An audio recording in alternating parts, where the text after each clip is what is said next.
Compartmental கூட்டணி. எங்களுக்கு கொஞ்சம் கொடுத்துருங்க, நாங்க இவங்களுக்கு கொடுத்துட்றோம். இது ஒர்க் அவுட்டே ஆகாதுங்க. ஏற்கனவே 25 வருஷத்துக்கு முன்னாடி திமுக கூட்டணியில பிஜேபி இருந்தது 2001 சட்டமன்ற தேர்தல்ல. திமுக கூட்டணி திமுகவோடு நெருங்கிய தொடர்புல ப. சிதம்பரம் இருந்தார். தனியா கட்சி வச்சிருந்தாரு. ஜனநாயக காங்கிரஸ்னு அதுக்கு பேரு.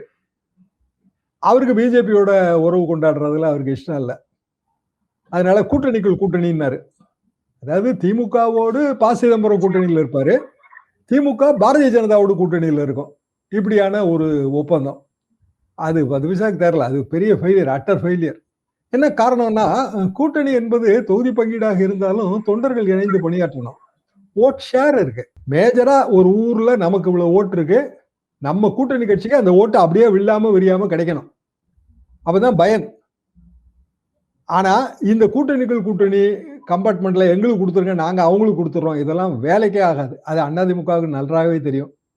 அதை ஏற்றுக்கொள்ள மாட்டார்கள்.